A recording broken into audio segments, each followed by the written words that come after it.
Hi, my name is Shaninlea Visser. I'm also known as Shan. Before my tragedy, I lived a normal life in South Africa. I became a quadruple amputee due to septicemia. I was in a coma for nearly 2 weeks in early 2017. While I was in the coma, my hands, feet, nose and lips died, and I was told I needed to have my hands and feet amputated. To date, I've had 66 surgeries, with approximately 20 more to go, to reconstruct my jaw, mouth and nose. I have remained positive through all of this and believe that can't is not a word, and that you can accomplish anything you put your mind to. You ready, sweetheart? This show is to motivate and inspire others through my story as well as my guest story. Welcome to my show. Hi, it's Shan, and today I have with me Shannon Martins, who is 19 years old and became an amputee through a freak accident when she was 2 years old. Hi Shannon, how are you? I'm fine, how are you? I'm good, thank you. Please can you tell us a bit about what exactly happened? So when I was 2 years old, I was involved in a freak accident where a concrete water fountain feature fell on top of me. The rim of the dish fell on top of my right leg, crushing my main artery. So I had 9 operations and a bypass, but during the bypass, they decided that they were going to amputate as the infection in my leg was soon to begin to affect my other organs. So yeah. And can you remember your life before this happened to you? Not really. It was a week after my second birthday, and I was told that I just had learned to walk, and I had to learn everything again. So not really. I think I was a bit too young. Bit too young. And can you tell us a bit about growing up as an amputee? I mean, it was very challenging, especially as a little girl. And I would say, like, when I was like 13 years old, it was hard to be accepted in normal society. And I think growing up, when hitting puberty, I always wanted to be like all the other girls. But I eventually accepted, like, this is who I am. I may as well just make the most of it. And I accepted my disability since then. And yeah. What has become of your life now? Just make the most of it, and above all, just have confidence in yourself, and made me perseverance as well. Yeah. And you've obviously finished school now. What are you doing with are you furthering your studies? What So exactly are you doing? I currently was studying a BA in corporate communications.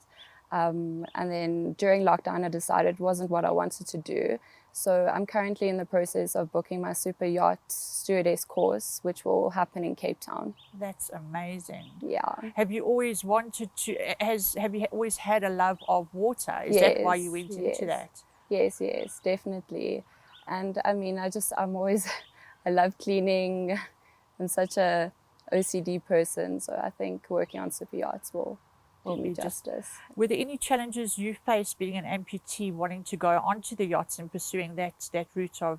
I mean, of course, I had to find out if I was able to do the super yacht stewardess courses, as I never knew of a disabled stewardess. I've never seen.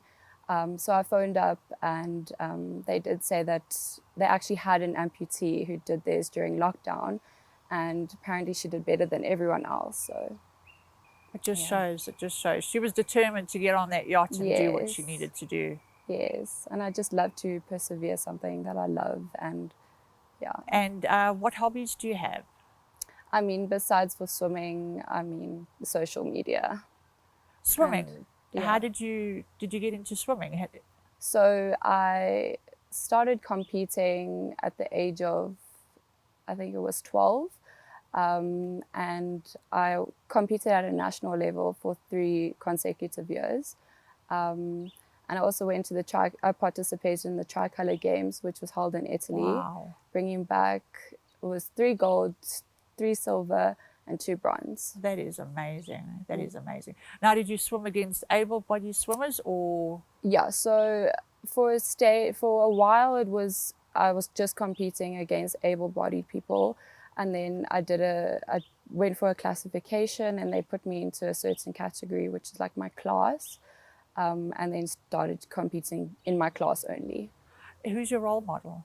Natalie de Toy, I'd definitely I say. thought so. That was the first person that came to mind when you said you were Yes. doing swimming. Yeah. Now, I also heard that you are battling to get another leg, and you've got a fundraiser going on. Can you tell us a Yes. bit about that? So medical aid wasn't going to cover. So they're currently in the process of getting just a standard one, which will only last about 2 years.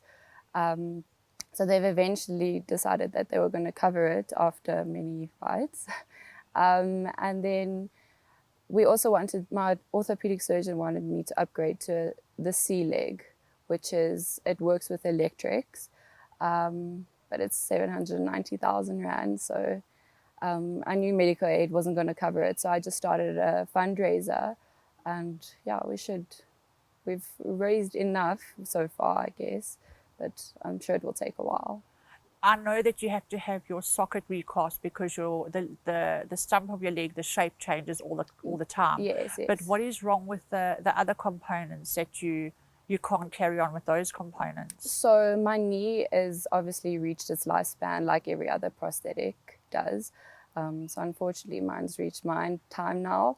And it squeaks all day long, and a few squeaks of Q20 no longer keeps the squeaks at bay. So yeah, and I lost quite a lot of weight, and the socket's too big for me now, so they've remade me another one. Because your stumps obviously shrunk more. Yes, and also I had a surgery in 2015 where they reconstructed it and they shaved the bone off a bit.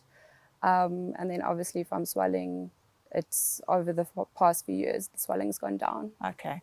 Now, a lot of people out there don't understand the knee's gone past the sell-by date kind of thing. Can you just explain a bit more about that? Because me, as with my prosthetics, I didn't have a knee.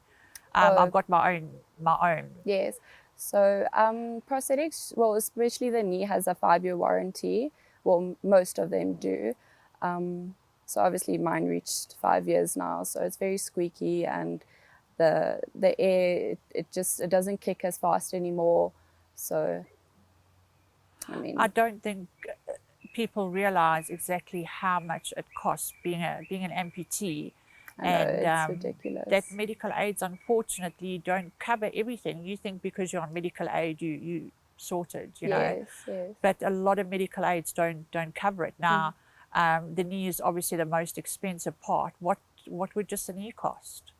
I mean, well, the one we're raising money for is like 790,000. Is that just for the knee? Yeah, but because it's a high-tech knee.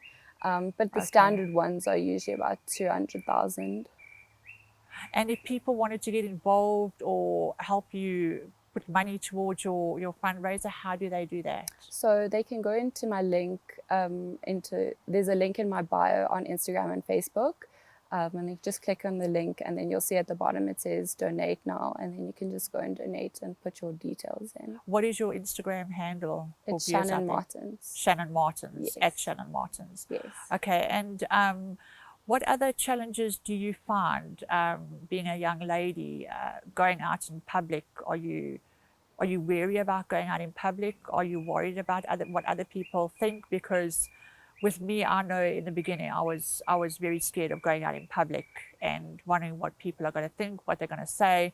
Obviously now I've sort of grown out of not grown out of it, but I know what to expect. Yes. How do you deal with those things? I mean, at the beginning it was challenging, and I think as I said earlier, when I reached the age of 13, I never thought I'd have a boyfriend, or I never thought I'd be as pretty as the rest of the girls. And I always compared myself to everyone. And I mean, I always used to cover up, like, yes. Trust me, I covered up I always used to wear long pants when I went out, even when it was hot in summer. I used to wear jeans and tights. And then once I reached high school, I just decided, you know what, like, this is who I am. I might as well embrace it. And people need to accept you for who you are. Yes. It's not what's on the outside, it's what's on the inside. Yeah, and I'll definitely say that people who know me don't see me any differently, and they don't treat me any different to normal people. That's amazing. So you've obviously got a very good support system around you. Yes, no, and definitely, like, When my mom brought me home from the hospital, she also had to look after my younger sister, was 1 at the time. And yeah, she never treated me different to my sister and treated me like a normal 2-year-old. How does your sister find things? Because growing up with a sister that's disabled. She's always had to help me around. Like when we go swimming, she'd have to go get my leg or whatever. But she's very, very overprotective. Oh. She's overprotective and she hates it when people stare. But I mean, it's normal as they don't know. They haven't seen anything like it. So. Now, do you get people coming up to you and asking you what's happened? All the time. And you're quite okay with telling them? That's 100%. Amazing. That's amazing. Yeah. On this show, we like to give our guests a word and to elaborate on the word to anything that comes to mind. And today the word is determined. Now, when I think of determined, when I first got my legs, the prosthetic guy said, because I'm a double amputee, I can only sit and stand, get my balance. And I said, I haven't had my legs for how long? You can't put them in front of me and tell me I'm just going to sit and stand. And I saw a walker in the physiotherapy and I said, bring the walker here. And I got up and I walked and he couldn't believe it. And it's that amazing determination that drives you. Yes. When you hear the word determined, what comes to mind for you? I always feel like whatever you put your mind to, just make it happen. And I want to like inspire people and just like make them believe that the impossible can be done.